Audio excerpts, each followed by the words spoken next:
Hello everyone, so my name is Alok Kumar Tripathi. I am selected income tax inspector through CGL 17 batch. So काफ़ी लोगों के ये comment आ रहे थे कि जो SSC 2018 में जो UFM का इशू है उस पर लेकर के कोई वीडियो बनाई जाए. तो मैंने कुछ जगहों से पता करने की इन्फॉर्मेशन लेने की कोशिश करी और वहाँ से जो मुझे इन्फॉर्मेशन मिली है मैंने उनको एक साथ करते हुए ये वीडियो बनाई है. तो उससे पहले अगर आप चैनल पर न्यू हैं तो चैनल को करना सब्सक्राइब एंड वीडियो को लाइक एंड शेयर भी कर देना. ठीक है, सबसे पहले हम बात करते हैं कि अभी इंस्टांस क्या है कमेटी का. तो फिलहाल जो कुछ क्रेडिबल सोर्सेज थे उनसे जो इन्फॉर्मेशन मिली है, ठीक है, देखिए पहले मैं ये क्लियर कर दूं कि मैं कोई गारंटी नहीं ले रहा हूँ इस बात की कि जैसा मैं बता रहा हूँ वैसा ही होगा. ठीक है, ये कुछ अपडेट्स हैं जो मिली हैं और आपको पता अपडेट सही भी हो सकती हैं और गलत भी हो सकती हैं, बट क्रेडिबल सोर्सेज से हैं तो बहुत ज़्यादा गलत तो ये नहीं होने वाली हैं. फिलहाल तो यही पता चला कि रिपोर्ट आपकी ऑलमोस्ट फाइनलाइज हो चुकी है कमेटी के मेंबर्स के द्वारा और वो मे बी कि इस मंथ के लास्ट तक एसएससी के सामने रिप्रेजेंट करी जाएगी और एसएससी उसे देख करके जो भी रहेगा रिस्पांस उनका वो एसएससी अपनी वेबसाइट पे डाल देगी. दैट मीन्स आपकी जो कमेटी की रिपोर्ट होगी वो पब्लिक डोमेन में आएगी एक एक बातों के साथ में. जैसा आपने देखा होगा कि हमारे टाइम पे जो कमेटी बनी 2017 में वो भी पब्लिक डोमेन में आ ही गई थी, जिससे आपको क्या क्या फैक्ट्स रखे गए थे, एसएससी ने क्या फैक्ट्स रखे, वहाँ के लोगों ने क्या सोचा है, इन सबको डिटेल में पूरा बनाते हुए एक रिपोर्ट आपके सामने आएगी. फिर बात करते हैं कि रिजल्ट ऑफ टायर 3 के बारे में. ठीक है, तो उस पर अपडेट ये है कि आपका जो काम था, आपको पता है कि बीच में लॉकडाउन हो गया था, बट उससे पहले भी लगभग कि आपका जो एग्ज़ाम हुआ था वो आपका हुआ था 29 दिसंबर को. तो उसके बाद भी पूरा जनवरी था, फरवरी था एंड ऑलमोस्ट पूरा मार्च भी था एसएससी के पास कॉपियाँ चेक करवाने के लिए. तो काफ़ी काम हो चुका था और बचा खुचा काम जो होगा वो अनलॉक के प्रोसेस के बाद भी कर लिया होगा एसएससी ने. तो आई होप आपका रिजल्ट पूरा होगा. अब उसमें देखना ये होगा कि एसएससी ने अपने पुराने रूल्स के according, that means imaginary UFM के अकॉर्डिंग लोगों को यूएफएम दिया होगा. और अगर कमेटी उसके अगेंस्ट जाती है तो एसएससी को मे बी कि उन कॉपियों को, देखिए मार्क्स तो आपको पता है कि यूएफएम होता है तभी आपको मार्क्स मिले होते हैं, तो थोड़ा सा अपडेट एसएससी को वो करना पड़ेगा.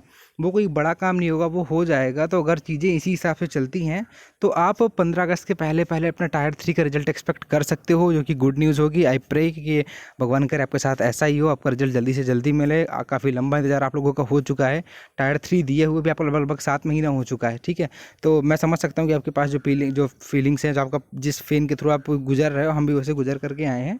तो मैं प्रे करता हूँ कि ये चीज़ें आपके लिए जल्दी से सही हो जाएँ. ठीक है, फिर आइए थोड़ी सी हम बातें करते हैं कि पॉसिबली आउटकम्स क्या हो सकते हैं इसके. देखिए, तो आपको पता है कि कमेटी मेरा तो कोई जुगाड़ है नहीं, किसी को मतलब इवन तो लोगों को मेंबर्स तक के नाम नहीं पता है कि वो एसएससी के ही हैं कि बाहर हैं, कौन है.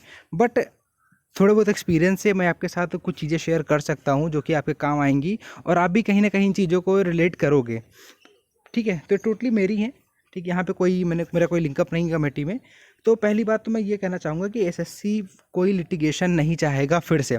2017 में जिस तरह का बखेड़ा खड़ा हुआ, एग्ज़ाम कैंसिल होते होते बचा किसी भी तरीके से, और उसके बाद भी डबल में केस हो गया था, जीएसओ को लेकर के केस था. तो एसएससी फिर से नहीं चाहेगी कि कोई केस हो और एसएससी की जो रेपुटेशन ऑलमोस्ट ख़त्म हो चुकी है एज इंस्टीट्यूशन एग्ज़ाम कराने को लेकर के, वो एसएससी बनाना ही चाहेगी, बिगाड़ना नहीं चाहेगी.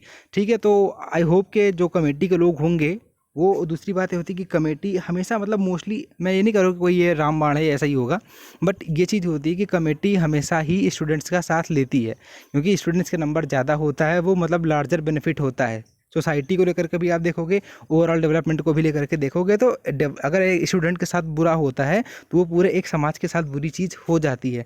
तो इन सब वजहों को ध्यान रखते हुए कमेटी हमेशा स्टूडेंट्स का साथ लेती है और मेरे हिसाब से मानेंगे तो इमेजनरी यूएफएम को हटाना ही होगा एसएससी को. वो किसी भी तरीके से जस्टिफाइड नहीं है. कोई छुटकी अनुज अग्रज अगर लिख देता है और उसको एज अ नेम आप कंसीडर करके अगर यूएफएम करते हो तो दैट्स टोटली रॉन्ग. मेरे अकॉर्डिंग ऐसा नहीं होना चाहिए. अगर ऐसा होता तो 17 में शायद मेरा भी यूएफएम हो चुका होता है, फिर मेरे जैसे और लोगों का यूएफएम वहाँ पे हो चुका होता. और एग्ज़ाम से रैंडमली एडमिट कार्ड वैसा कोई मेंशन नहीं था. 2017 में कोई मेंशन नहीं था. आप रैंडमली बस एक छोटे से कॉर्नर में इमेजनरी लिख देते हो जिसको लोग ठीक से पढ़ते भी नहीं हैं. उसके बेसिस पे जो लड़का मेंस में 580 590 नंबर लेकर के आया है उसे आप बाहर कर दो. This is sheer injustice. ठीक है, तो कमेटी, आप लोग परेशान मत होइए, मेरे हिसाब से कमेटी आप लोगों के पास में ही, मतलब आप लोगों के फेवर में ही जाएगी. ठीक है, कोई भी इनजस्टिस किसी भी स्टूडेंट के साथ नहीं होना चाहिए, जो कि मैंने पहले बोला कि किसी भी तरीके का कोई अन्याय आपके साथ नहीं होना चाहिए. एसएससी भी इस बात को समझेगी. ठीक. ठीक है। बट वहीं पे कुछ चीज़ें ये भी आती हैं, तो इसका मतलब ये नहीं कि अगर आपने यूएफएम वाली चीज़ें लिखी होंगी, दैट मीन्स अगर आपने सच में कुछ अपना एड्रेस वहाँ पर रिवील किया है, अपना फ़ोन नंबर लिख दिया, अपना नाम लिख दिया है, तो उस केसेस में आपको मतलब कोई छूट नहीं मिलने वाली, क्योंकि यूएफएम 16-17 में भी ऑलरेडी था और यहाँ भी रहेगा। बात यहाँ पे सिर्फ इमेजिनरी यूएफएम की है। तो अगर आपने अपना नाम लिखा है, सच में फ़ोन नंबर लिखा, तो that should be a serious concern for you, ठीक है। और आपको पता है फिर वो तो यूएफएम में आएगा ही आएगा, बट इमेजिनरी यूएफएम नहीं होना चाहिए। फिर यहाँ पे एक बात ये भी आती है कि सेम इशू, मतलब यही यूएफएम का इशू आपको पता है कि सीएचएसएल भी सितंबर में हुआ था, फिर दिसंबर में हुआ था, और एमटीएस का भी डिस्क्रिप्टिव हुआ है। और सीएचएसएल का जो रिजल्ट है वो ऑलरेडी डिक्लेयर कर दिया गया था, उसी के बाद से यूएफएम का इशू यहाँ पे उठ करके आया है। तो अगर मान लीजिए कि कमेटी जो है इमेजिनरी यूएफएम को रिमूव करवा देती है, तो फिर और सीएचएसएल में लगभग 5,000 बच्चे के आसपास बाहर हुए हैं, ठीक है। काफ़ी जिनका अच्छा स्कोर था वो भी वहाँ से बाहर हो गए हैं। तो ये भी एक चीज़ फिर से हो सकती है कि वो बच्चे कोर्ट में दोबारा चले जाएंगे कि अगर सीजीएल से यूएफएम या फिर एमटीएस से यूएफएम हट रहा है तो हमारे साथ भी क्यों नहीं हटना चाहिए, क्योंकि हम भी सेम टाइम के ही हैं। तो एक यहाँ पर ये चीज़ है जो थोड़ी सी चीज़ों को कॉम्प्लिकेट कर सकती है। बट अगर एसएससी अपनी सलामती चाहती है, प्रोसेस को तेज़ बनाना चाहती है और नहीं चाहती कि कोई लिटिगेशन हो, तो एसएससी को सीएचएसएल में भी जिन लोगों को इमेजिनरी यूएफएम से मिला है उनको वापस मतलब उनको पास कर देना चाहिए। बट ऐसा कर पाना, उन कॉपी को दोबारा से छांटना, ये कितना इजी होगा, कितना डिफ़िकल्ट होगा, ये अभी से कह देना, ये अभी से कहना काफ़ी मुश्किल होने वाला है, ठीक है। तो यही एक अपडेट थी जो कि मुझे आपको देनी थी। तो आई होप ये वीडियो आपको पसंद आई होगी। लाइक कर देना एंड वीडियो को शेयर भी कर देना दोस्तों के साथ जो लोग टायर 3 को लेकर के वेट कर रहे हैं, ठीक है। चलिए आप लोग पढ़ते रहिए। Bye bye and God bless you all.